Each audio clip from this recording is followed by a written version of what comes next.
morning students, this is 12th class biology, chapter 10, microbes in human welfare, and today we will start this chapter. This is lecture number 1 of chapter 10. Topics to be discussed today in today's lecture are microbes in household products like curd, bread and cheese, and microbes in industrial products like beverages and antibiotics. So we know that microbes are present all around us. So how these microbes are useful to us, means how these microbes are used for human welfare. In this chapter we will study about that. So let's start with microbes in household products, that how these different bacteria or other microbes present around us are useful to make household products. Whenever we talk about role of microbes in household products, we can't forget about lactobacillus. That is a bacteria to convert milk into curd. This lactobacillus bacteria is also called lactic acid bacteria, that is called LAB. So here you can see this bacillus shaped bacteria, that is lactobacillus. This bacteria converts milk to curd by producing acids. Which acid is produced here? Lactic acid. So this lactobacillus bacteria converts lactose, which is present in milk, into lactic acid. Now this lactic acid works on proteins of milk. Okay, the globular proteins are present in milk, which are converted into fibrous proteins by lactic acid, right? So we are saying that acids produced by the bacteria lactobacillus coagulate and partially digest the milk proteins. Which milk protein? Globular milk proteins. So those globular milk proteins are converted into fibrous proteins, and those fibrous proteins will help in coagulation in milk. So that's why milk become thick, milk becomes thick. Okay, we can say that those fibrous proteins are now coagulated. That's why milk convert into curd. Now fresh milk can be converted to curd by adding some curd containing lactic acid bacteria, right, as a inoculum. So it also increases vitamin B12. When milk convert into curd, vitamin B12 concentration also increase in it. That's why we can say it becomes nutritious. Okay, in stomach, lactic acid bacteria helps to check pathogens. So these are two you can say usefulness of the curd or lactic acid bacteria. Okay, curd is more nutritious, it has a more amount of vitamin B12, and also it checks pathogens in our stomach. Next is microbes for making dough for making dosa and idli. Okay, so dough for the dosa and idli is made by bacterial fermentation, or you can say by anaerobic respiration of some microbes. Okay, so puffed up appearance of dough is due to production of carbon dioxide gas. So when these bacteria undergoes fermentation, or you can say when anaerobic respiration of bacteria is going on, then carbon dioxide gas is produced, and this carbon dioxide gas gives puffed up appearance to dough that is used for making dosa and idli. Next is use of yeast in our kitchen. So baker's yeast, that is also called Saccharomyces cerevisiae. This is the scientific name for yeast, that is baker's yeast, that is used for baking. So it is used to make bread by fermenting dough. So yeast can also be used like bacteria. Okay, like bacteria are using for making dough for bread, for making idli and dosa. This yeast is also used for making dough for the bread. These are some other uses of microbes in household products. Like some microbes are used for making a drink like toddy. Toddy is a traditional drink of South India, and it is produced by sap of palm trees. So sap is obtained from palm trees and it is fermented, by which toddy drink is made.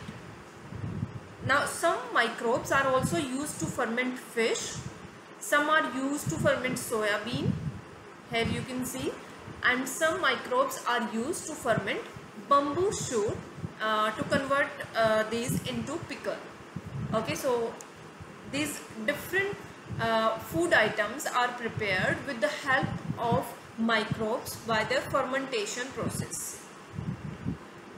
And some microbes are used to produce cheese also. So let's say different type of cheese are produced with the help of different microbes. Like Swiss cheese has large holes due to production of carbon dioxide by Propionibacterium sharmani. So this is name of a bacteria, Propionibacterium sharmani. And this bacteria, due to respiration of this bacteria, large amount of carbon dioxide is produced. And due to that carbon dioxide, large holes are formed in this cheese. And this cheese is called Swiss cheese. Okay. So you can say different type of cheese are produced by different bacteria.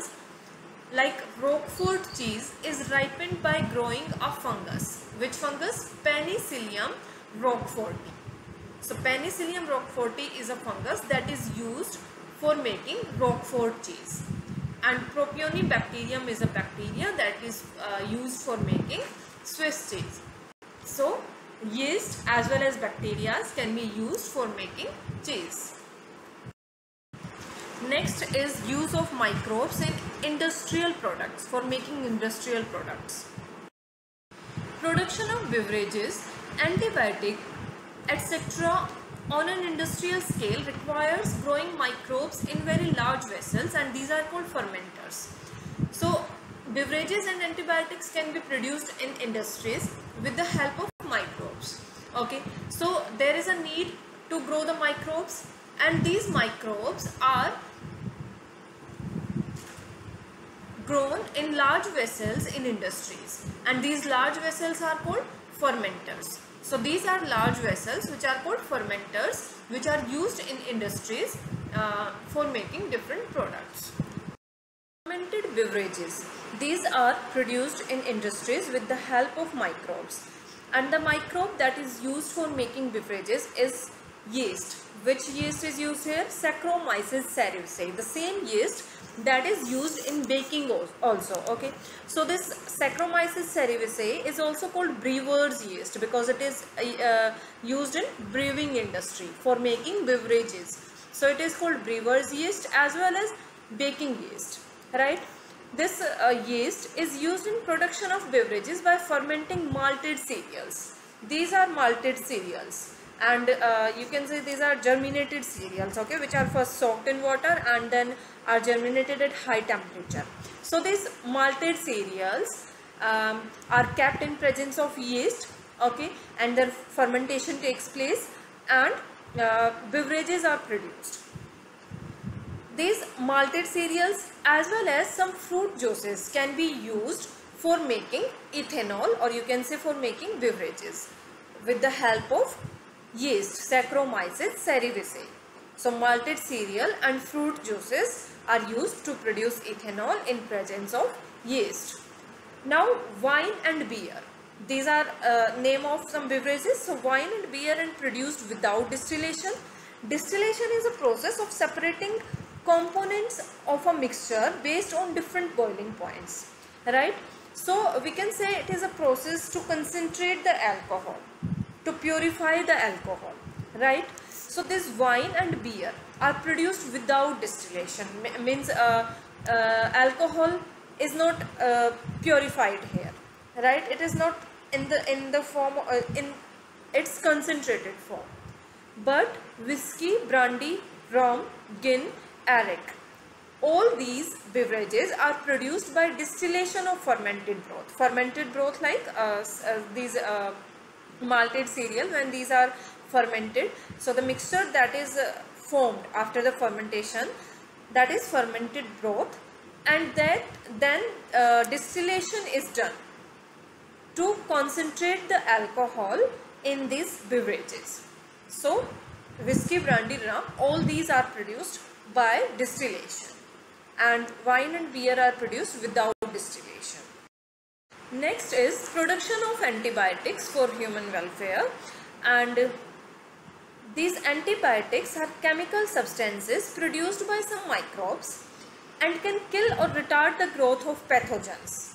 Pathogens are also microbes. So antibiotics are, you can say, these are the chemicals which are produced by microbes, and these are used to kill some other microbes, especially bacteria.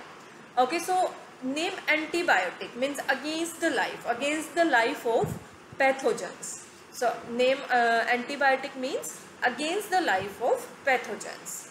Bio means life, anti means against, right? Then these antibiotics are specially used to treat plague, whooping cough, diphtheria, leprosy, etc. So many diseases can be treated with the help of these antibiotics.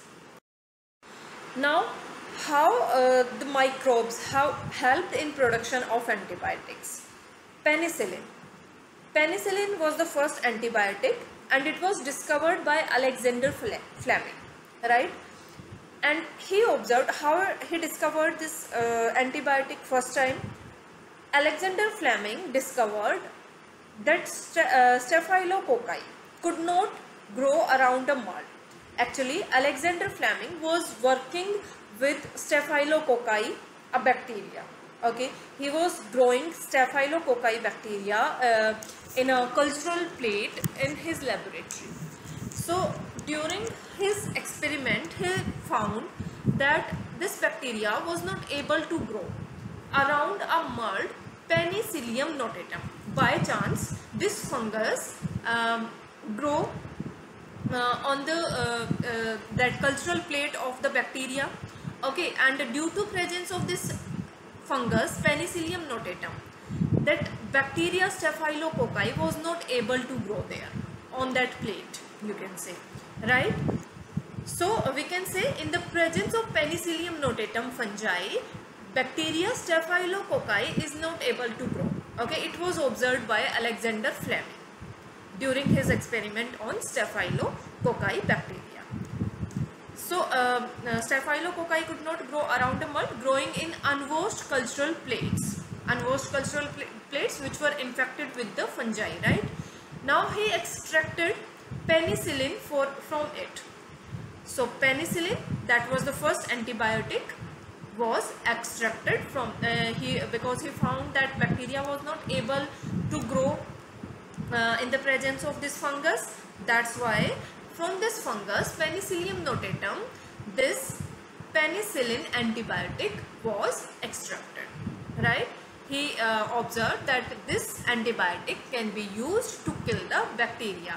It can be used to retard the growth of bacteria. So this antibiotic was given name penicillin on the basis of name of fungus from which it was extracted. This fungus name was Penicillium notatum. That's why this first antibiotic name is penicillin. Then later on, Ernest Chain and Howard Florey established its full potential as an effective antibiotic. Right? Alexander Fleming extracted it, but its full potential means how it can be used to treat different diseases. It was established by Ernest Chain and Howard Florey. So these three scientists were awarded Nobel Prize in 1945 due to discovery of penicillin, the first antibiotic. Based on today's topics, your homework is NCERT question number 1, 2, 3 and 4.